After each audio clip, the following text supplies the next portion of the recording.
Thank you very much. The founder and executive director of Agora Policy, my very own brother, Waziri Adio, Dr. Kole Shetima, the Africa director of the MacArthur Foundation, my brothers here present, Chris Okeke, Shegu Adeni, and my dear sister, Nena, that has run off. I would like to recognize the chairman of the Code of Conduct Bureau, Dr. Abdullahi Bello, representatives of NFIU, representatives of EFCC, distinguished ladies and gentlemen. I'm pleased to join you today for the closeout ceremony of the second cohort of the Policy Writing Fellowship of the Agora Foundation and the unveiling of two important knowledge and accountability platforms that Agora Policy has brought forward. Agora Policy is a friend of my office, which is the Office of the Special Advisor to the President on Policy and Coordination and the Central Result Delivery Coordination Unit of the Federal Government of Nigeria. Agora Policy's contribution to the policy landscape in Nigeria as a non-partisan think tank is committed to rigorous research, data-driven analysis, and constructive engagement, which helps to deepen public understanding and strengthens the quality of policy discourse. I would like to commend Agora Policy for sustaining this important fellowship and to congratulate the graduating fellows for successfully completing this rigorous program. Policy making is a critical skill set for nation building, sustainable development, and global competitiveness, and your work represents a valuable investment in the quality of public reasoning, public analysis, and democratic participation in our country. Policy writing is not merely a technical exercise, it is a public responsibility. It is one of the instruments through which societies define their problems, debate their options, clarify priorities, and organize actions for common good.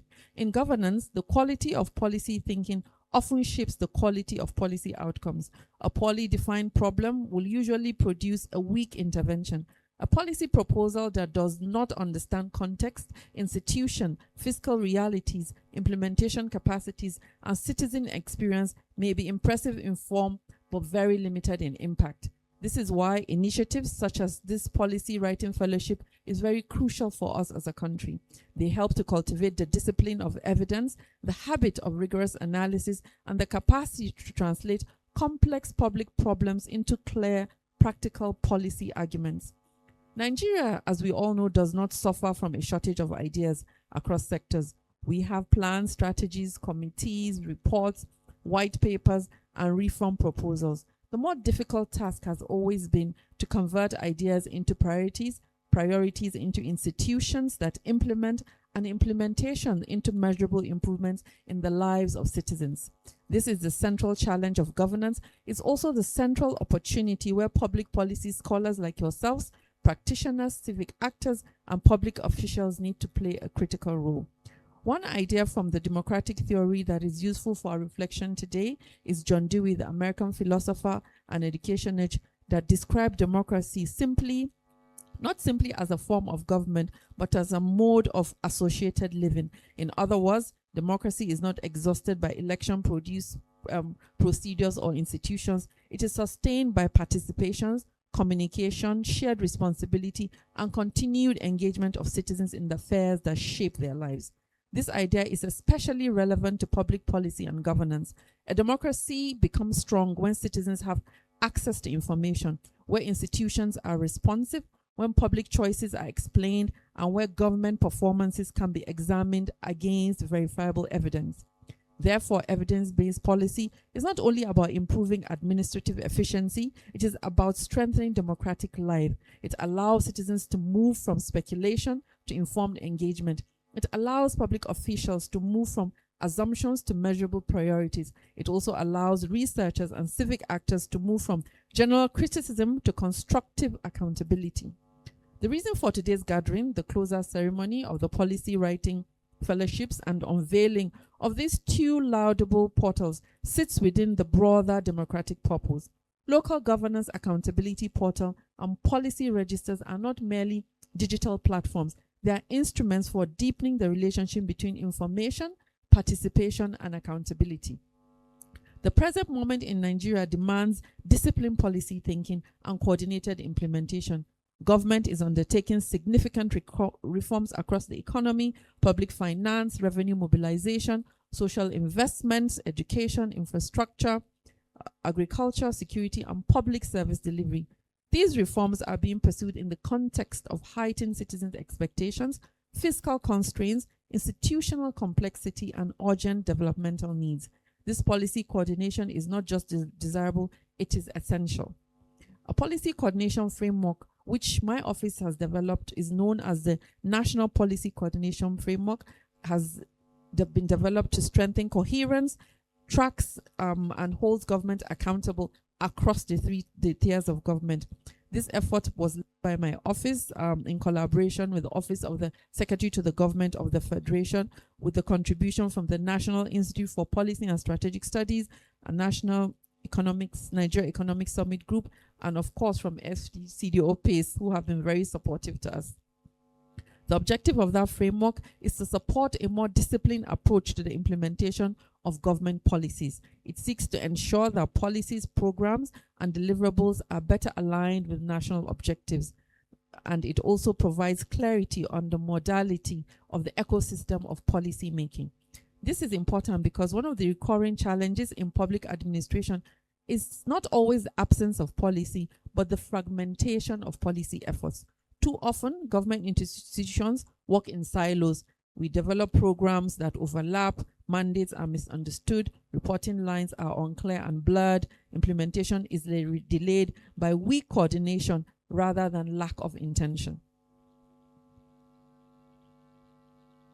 It is therefore important to emphasize that the National Policy Coordination Framework is not an abstract document, but a practical tool designed to institutionalize discipline across the entire policy circle, from problem identification and policy design to implementation, monitoring, evaluation, and feedback. At its core, the framework promotes clarity of priorities, alignment of programs, measurable deliverables, and continued performance tracking through structured reporting mechanism, such as the deliverables that all ministries have, such as the clarity of policy conceptualization and formulation. In this regard, the closeout of this policy writing fellowship aligns strongly with the spirit and intention of that framework. By equipping fellows with the skills to define problems rigorously, analyze options systematically, and communicate policy choices clearly, these programs contribute to building the human capacity required to make the framework effective when in practice. Nigeria is, again, navigating difficult but necessary reforms, as I mentioned earlier. This includes removal of long-standing distortions in public finance, effort to strengthen revenue mobilization.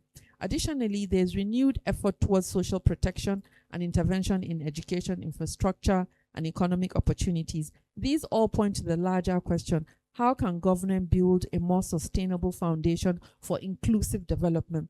The answer cannot lie in policy statements alone. It must lie in disciplined implementation, institutional coordination, credible data, transparent communication, and citizen-centered evaluation. Therefore, the unveiling of the Local Government Accountability Portal is particularly important because local government remains central to Nigeria's development outcomes. Federal policies may set national directions, but many of the services that citizens encounter directly on a day-to-day are experienced at the local level. Primary education, primary healthcare, sanitation, market, rural roads, community infrastructure, local administration all affect everyday quality of the citizens of the country. A child who is out of school lives in a community, a primary healthcare center without adequate personnel or medicine allocated in wards. A bad road that prevents access to farms and to for trade exists in specific local governments. A market that lacks basic sanitation, serves real livelihoods, is situated within local governments and wards. For this reason, national development must be understood not only in macroeconomic terms, but also in local governance terms. If service delivery fails at the local level, every citizen experiences governance at a distance is ineffective or absent. The Local Government Accountability Platform can therefore help to make local government more visible for everyone by providing access to information on local government profiles, financial allocations, elected officials, and other relevant data. It can support more informed public engagement. However, transparency is only the beginning. Data must be used, citizens must engage it, journalists must interrogate it, researchers must analyze it, civil society must translate it into advocacy.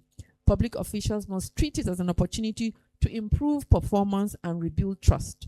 Accountability should not be understood only for exposure or for criticism. At its best, accountability is a system of learning, correction, and improvement. It helps institutions to identify gaps, respond to citizens, and strengthen the delivery of services by government officials. The unveiling also of the Policy Registry is very timely. One of the persistent weaknesses in policy environment is the fragility of institutional memory. Too often, important documents are difficult to access, past reports are forgotten, lessons from earlier reforms are lost, new actors enter into government without sufficient knowledge of what has been attempted, what has succeeded, and what has failed. This leads to duplication, inconsistency, policy discontinuity. It also weakens the ability of institutions to build on experience. And this is a very integral part of why governance tends to linger, and when administration transit, there is a gap and a lack of clarity on the next steps. A policy register can help to address this by providing a central repository for policy documents that are useful to policymakers, researchers, journalists, students, civic actors, and development partners. Every administration inherits institutions, obligations, reform efforts, and unfinished work. Good policy making must therefore be historically informed. It must ask what has been done, what evidence exists, what lessons should be retained, what assumptions should be challenged, and what should be improved. In commending this initiative, it is also important to emphasize that government is a continuum. It's very important. With a wealth of institutional knowledge, experience, and accumulated policy work that should be recognized and leveraged. The Office of the Secretary to the Government of the Federation, as the custodian of policy process in federal government, plays a critical role in maintaining this continuity and ensuring coherence across administrations. I'll therefore encourage Agora Policy to continue to engage closely with the Office of the SGF and other relevant government institutions in developing and updating the Policy Registry and other relevant platforms. Such collaborations will help ensure accuracy, completeness, and alignment to official records while also strengthening trust and usability. Globally, the most effective think tanks operate not in isolation, but in constructive partnership with government, academia, civil society. By deepening these collaborations and linkage, Agora Policy can further enhance the relevance, credibility, and impact of its work within the Nigerian evolving policy ecosystem. Strong policy systems do not begin from zero each time. They learn, adapt, and evolve. To the graduating fellows, your role is important because the public policy space needs writers that can bring clarity into the public debate. Nigeria needs policy writers who can be rigorous without being detached, critical without being cynical, patriotic without being uncritical, practical without being intellectually lazy. We need analysts who understand that evidence matters, but also recognize that policy operates within institutions, within budgets, within the political space, law, culture, and public expectations. We need writers who can simplify complexities without distorting it. We need researchers who can speak to government in a language that is useful and speak to citizens in language that is clear. Responsibility of the policy writer is not only to diagnose problems, it is also to clarify choices, assess trade-offs, identify constraints, and propose feasible pathways for actions. Evidence-based policy writing can help to elevate the quality of our national conversation. As you conclude your policy writing fellowship today, recognize that this milestone marks the beginning of a broader professional journey for yourselves. Beyond the craft of writing lies the equally important task of engaging with institutions, processes, and real-world implementation challenges. I encourage you to build experience across both dimensions and to contribute meaningfully to the policy ecosystem.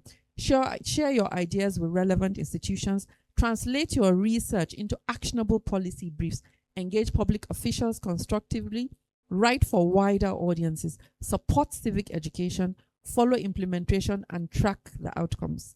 Policy writing should not end on the page. It should inform institutions, shape public discourse, and contribute to measurable improvement. As we've unveiled, these two portals. I encourage Agora Policy to continue strengthening these platforms, keep updating them regularly, and expanding their use among citizens, journalists, researchers, civil organizations, and public institutions. I also encourage all stakeholders present to continue investing in infrastructure of evidence, accountability, and democratic participation. Effective policy depends on reliable information. Strong governance rests on resilient institutions. Meaningful outcomes require disciplined implementation and continuous learning. The future on governance in Nigeria will depend not only on the policies we announce, but on the systems we build, the evidence we use, the values we uphold, and the results we deliver to citizens. To the graduating class, once again, let me charge you with this. Do not write only to read.